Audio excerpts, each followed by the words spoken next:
Au commencement, la parole existait déjà.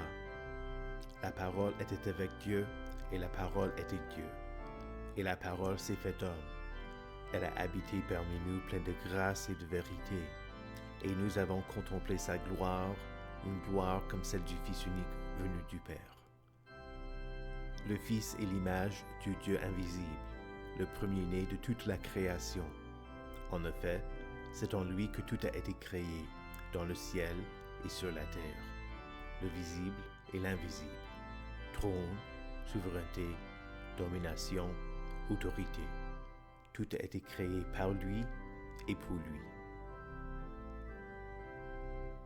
Lorsque le moment est vraiment venu, Dieu a envoyé son Fils, né d'une femme, né sous la loi, pour racheter ceux qui étaient sous la loi, afin que nous recevions le statut d'enfants adoptifs. Lui qui est de condition divine, il n'a pas regardé son égalité avec Dieu comme un butin à préserver, mais il s'est dépouillé lui-même en prenant une condition de serviteur, en devenant semblable aux êtres humains.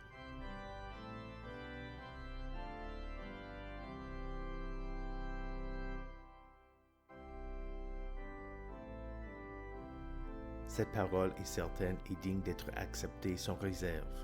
Jésus-Christ est venu dans le monde pour sauver des pécheurs.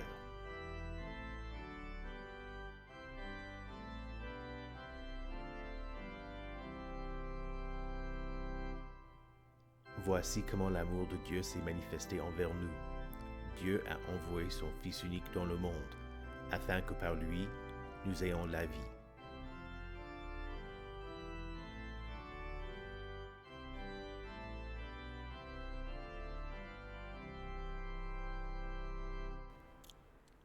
Prions. Chaque année, Seigneur, tu ravives en nous la joyeuse espérance du salut. Nous accueillons dans l'allégresse ton Fils unique qui vient nous racheter. Accorde-nous de le regarder sans crainte quand il viendra nous juger. Lui qui vit et règne avec toi et le Saint-Esprit, un seul Dieu, maintenant et pour les siècles des siècles. Amen.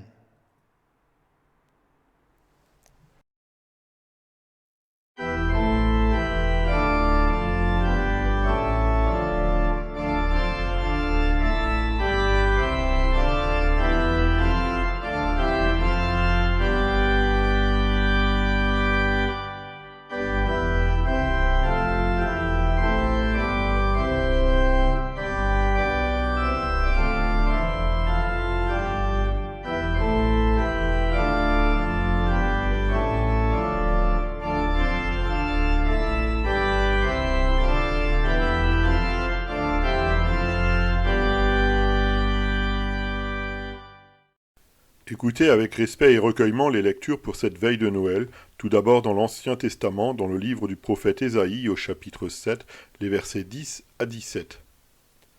L'Éternel dit encore à Akaz, « Demande pour toi un signe à l'Éternel, ton Dieu. Demande-le, que ce soit dans les plus extrêmes profondeurs ou les lieux les plus élevés. » Akaz répondit, « Je ne demanderai rien, je ne provoquerai pas l'Éternel. » Ésaïe dit alors, « Écoutez donc, membres de la dynastie de David, est-ce trop peu pour vous de fatiguer les hommes pour que vous abusiez encore de la patience de mon Dieu? Voilà pourquoi c'est le Seigneur lui-même qui vous donnera un signe. La Vierge sera enceinte, elle mettra au monde un fils et l'appellera Emmanuel. Il se nourrira de lait caillé et de miel jusqu'à ce qu'il sache rejeter le mal et choisir le bien. Cependant, avant que l'enfant sache rejeter le mal et choisir le bien, le territoire dont tu redoutes les deux rois sera abandonné. Par l'intermédiaire du roi d'Assyrie, l'Éternel fera venir sur toi, sur ton peuple et sur ta famille, des jours tels qu'il n'y en a jamais eu de pareils depuis le jour où Éphraïm s'est séparé de Juda. Ici prend fin la lecture de l'Ancien Testament.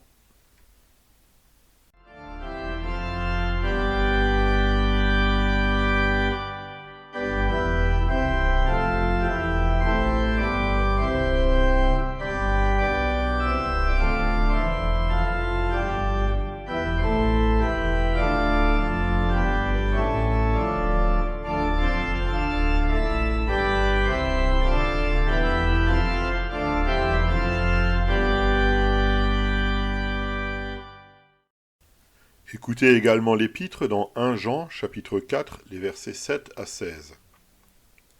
Bien-aimés, aimons-nous les uns les autres, car l'amour vient de Dieu, et toute personne qui aime est née de Dieu et connaît Dieu. Celui qui n'aime pas n'a pas connu Dieu, car Dieu est amour. Voici comment l'amour de Dieu s'est manifesté envers nous.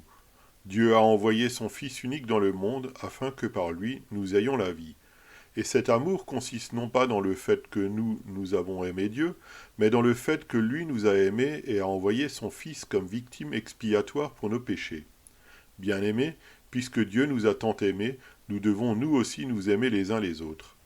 Personne n'a jamais vu Dieu. Si nous nous aimons les uns les autres, Dieu demeure en nous et son amour est parfait en nous. Nous reconnaissons que nous demeurons en lui et qu'il demeure en nous au fait qu'il nous a donné de son esprit. Et nous avons vu et nous attestons que le Père a envoyé le Fils comme sauveur du monde. Celui qui déclare publiquement que Jésus est le Fils de Dieu, Dieu demeure en lui et lui en Dieu. Or nous avons connu l'amour que Dieu a pour nous et nous y avons cru. Dieu est amour et celui qui demeure dans l'amour demeure en Dieu, et Dieu demeure en lui. C'est en cela que l'amour est parfait en nous, de sorte que nous aurons de l'assurance le jour du jugement, parce que nous sommes dans ce monde tel que lui il est. Ici prend fin la lecture de l'épître.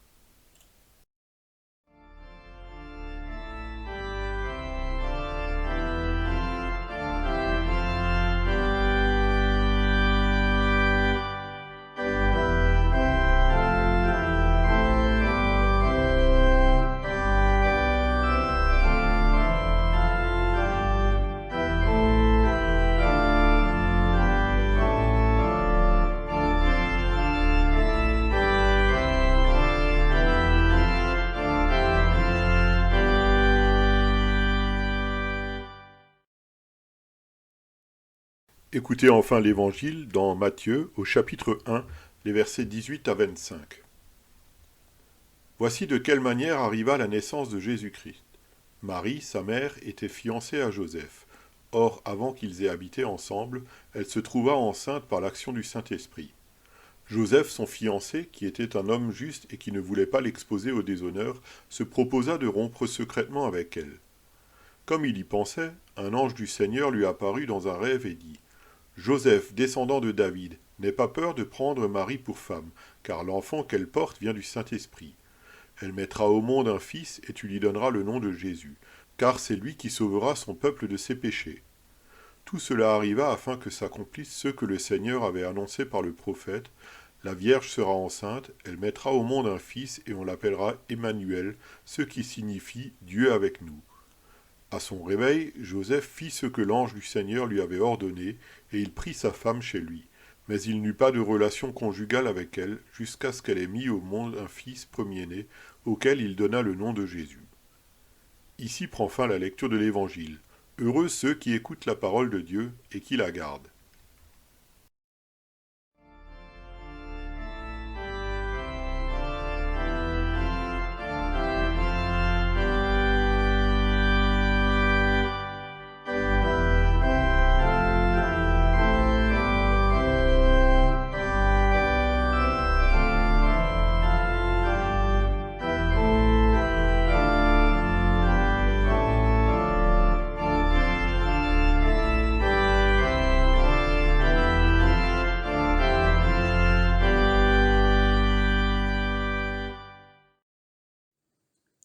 Je crois en Dieu, le Père Tout-Puissant, Créateur du ciel et de la terre. Je crois en Jésus-Christ, son Fils unique, notre Seigneur, qui a été conçu du Saint-Esprit et qui est né de la Vierge Marie. Il a souffert sous Ponce Pilate, il a été crucifié, il est mort, il a été enseveli, il est descendu aux enfers. Le troisième jour, il est ressuscité des morts, il est monté au ciel. Il siège à la droite de Dieu, le Père Tout-Puissant, et il viendra de là pour juger les vivants et les morts. Je crois au Saint-Esprit, la Sainte Église universelle, la communion des saints, la rémission des péchés, la résurrection de la chair et la vie éternelle. Amen.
Prions.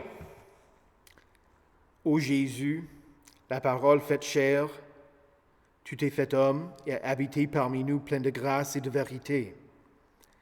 Que nous contemplions ta gloire, la gloire du Fils unique venu du Père, à travers la parole prêchée ce soir. Amen.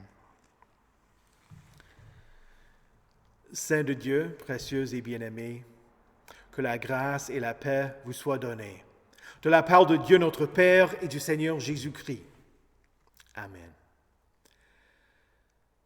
Les conflits sont fréquents pendant les fêtes de Noël.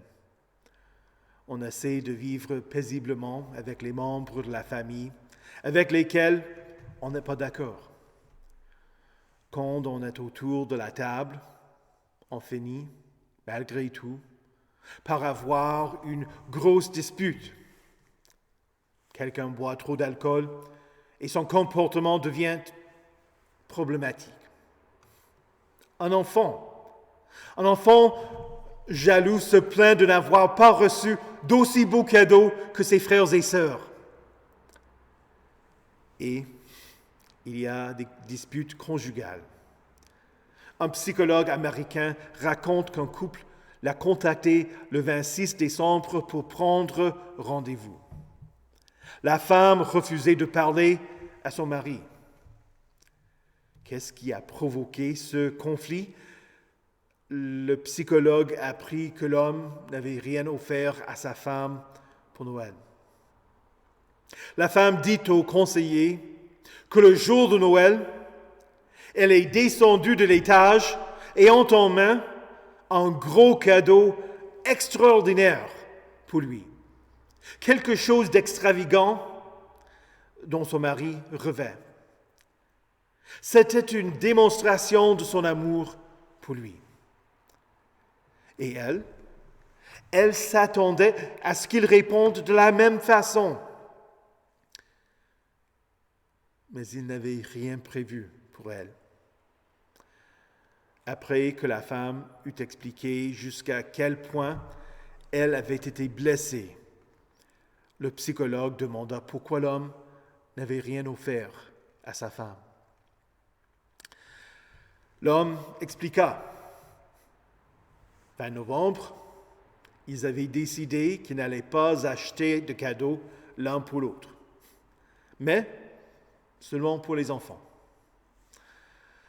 Le couple avait des difficultés financières. Pour l'homme, quand sa femme avait suggéré qu'il ne s'offre pas de cadeaux, il était reconnaissant. D'abord, il était content d'avoir plus de temps à consacrer à sa famille, plutôt que de passer des heures dans les magasins ne sachant pas quoi acheter. Ensuite, il ne voulait rien et était heureux que ses enfants puissent recevoir de plus beaux cadeaux. Finalement, il appréciait que sa suggestion allait aider à équilibrer le budget familial.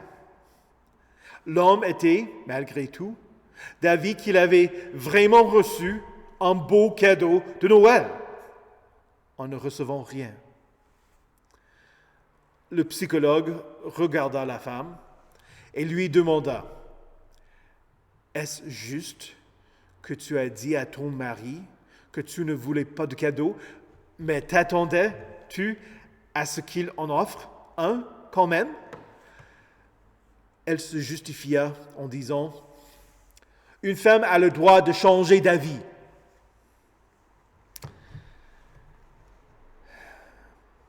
En relisant le récit de Noël dans l'Évangile selon Matthieu, je ne peux que m'imaginer le conflit qu'il a dû y avoir entre Marie et Joseph quand le premier Noël approcha.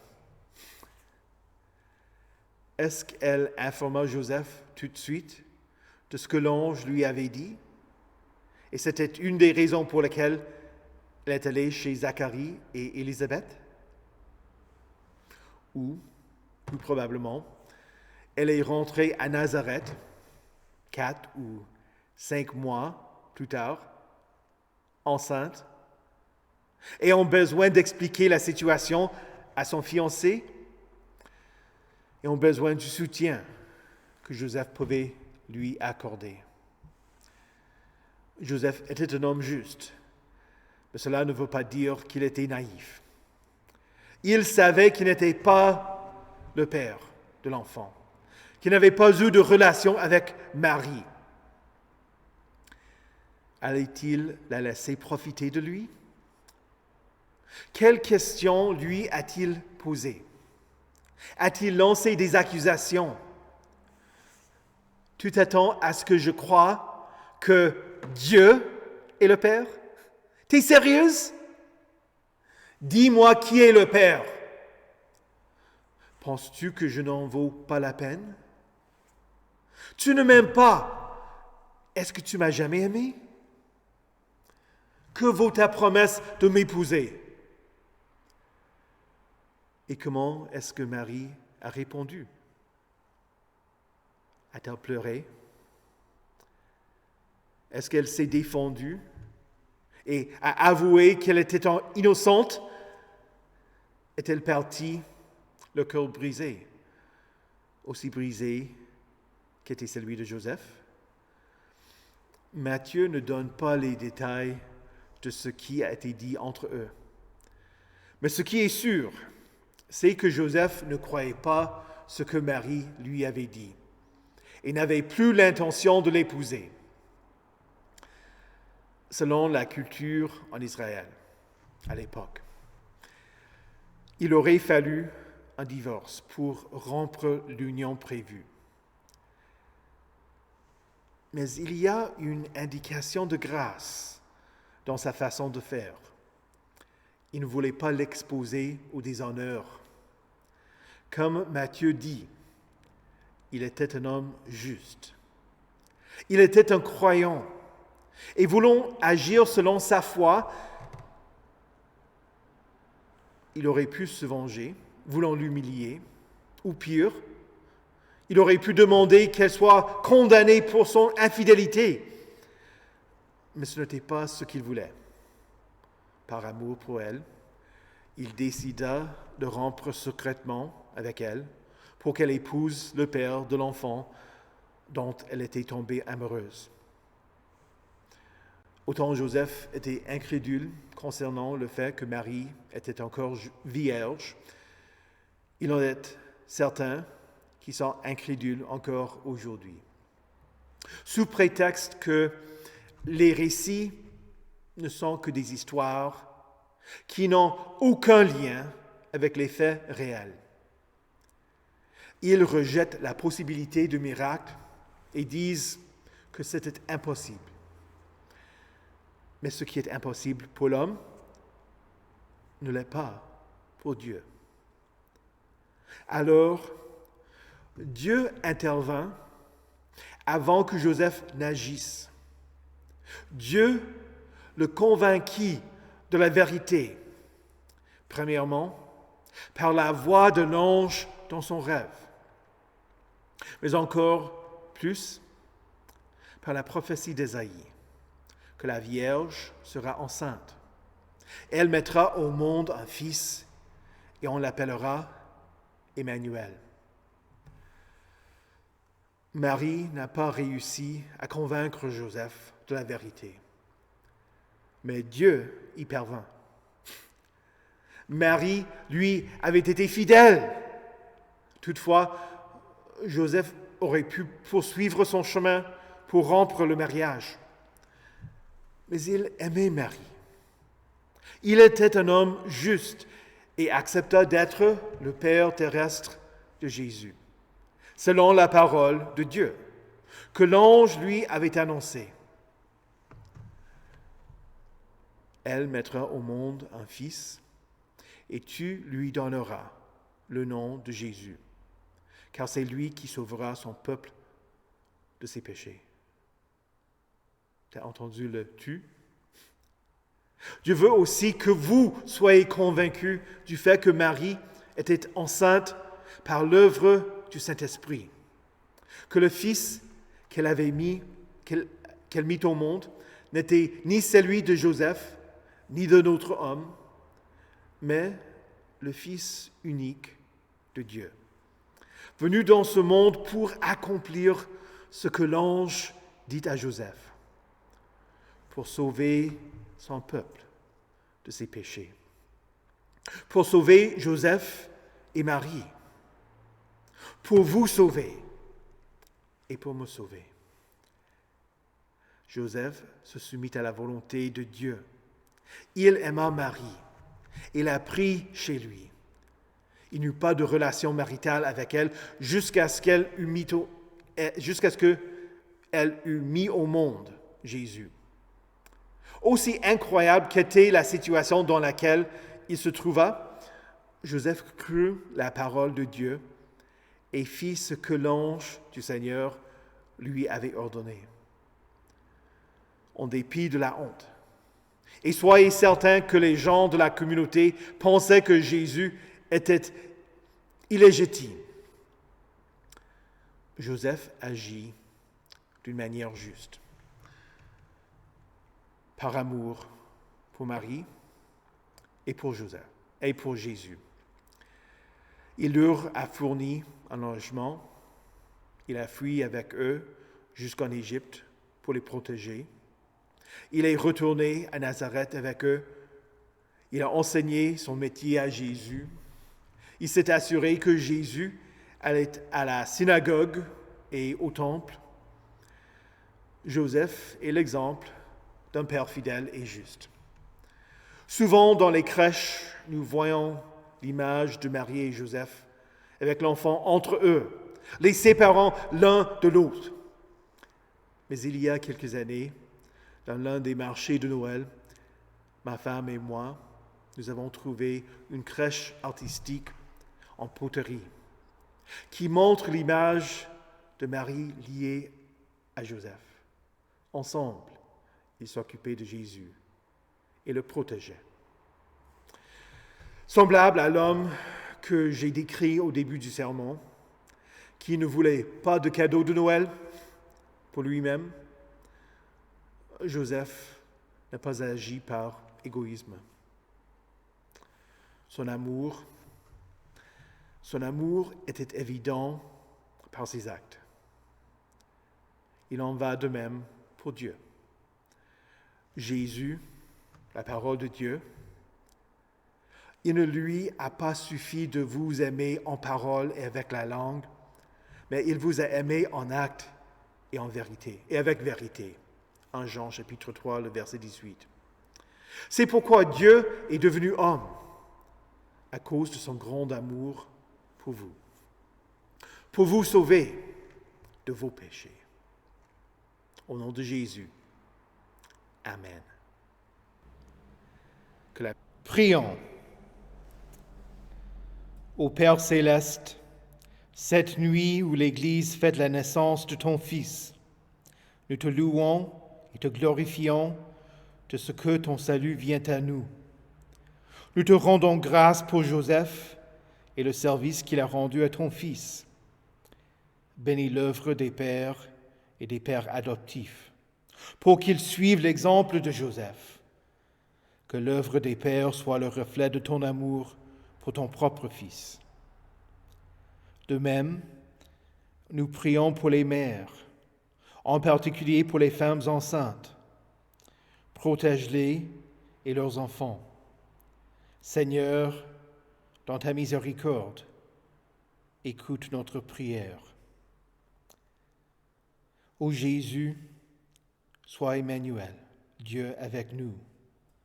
Là où les gens ont des conflits, que ton amour pour nous devienne la source de notre amour pour d'autres. En tant que prince de la paix, aide les gens à se réconcilier. Aide-nous à ne pas nous inquiéter quand nous entendons des nouvelles de guerre et de menaces de guerre, mais viens en aide à ceux qui en sont les victimes. Sois Emmanuel aussi pour ceux qui souffrent, en particulier pour nos frères et sœurs qui sont persécutés, harcelés, emprisonnés, déprimés et seuls. Viens en aide aux gens qui sont atteints du Covid, ainsi qu'à ceux qui les soignent. Nous prions aussi pour tous ceux qui font face à des crises, la pauvreté, la famine, la violence, les addictions et encore d'autres situations dont ils sont prisonniers.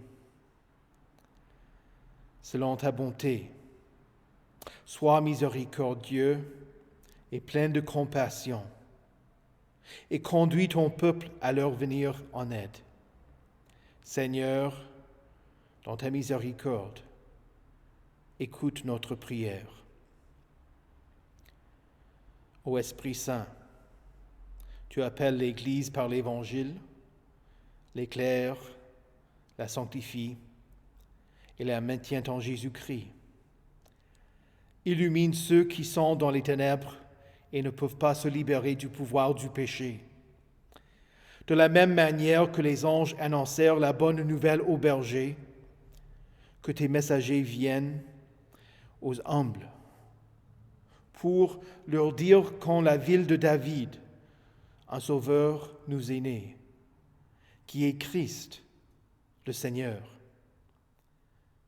Soutiens les pasteurs qui souffrent et qui n'ont pas les ressources nécessaires pour survivre. Que ton peuple leur vienne en aide et entende au dernier jour ce que vous avez fait à l'un de ces plus petits de mes frères, c'est à moi que vous l'avez fait.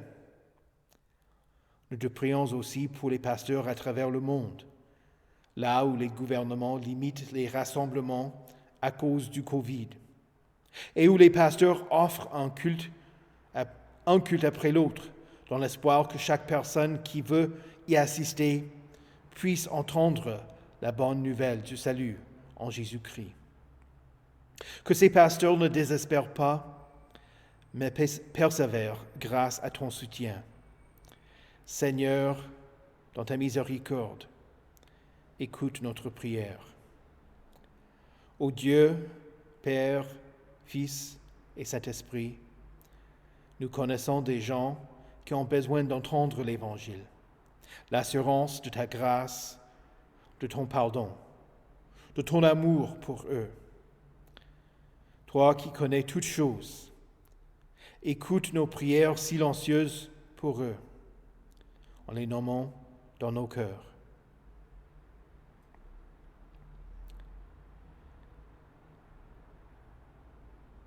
Seigneur, conduis-nous à ton royaume et enseigne-nous à prier. Notre Père, qui es aux cieux, que ton nom soit sanctifié, que ton règne vienne, que ta volonté soit faite sur la terre comme au ciel. Donne-nous aujourd'hui notre pain de ce jour. Pardonne-nous nos offenses, comme nous pardonnons aussi à ceux qui nous ont offensés. Et ne nous laisse pas entrer en tentation, mais délivre-nous du mal. Car c'est à toi qu'appartiennent le règne, la puissance et la gloire, au siècle des siècles. Amen. Recevez la bénédiction de l'Éternel. Que le Seigneur vous bénisse et vous garde. Que le Seigneur fasse luire sa face sur vous et qu'il vous accorde sa grâce. Que le Seigneur tourne son visage vers vous et qu'il vous donne sa paix. Joyeux Noël, un Sauveur est né pour vous. Amen.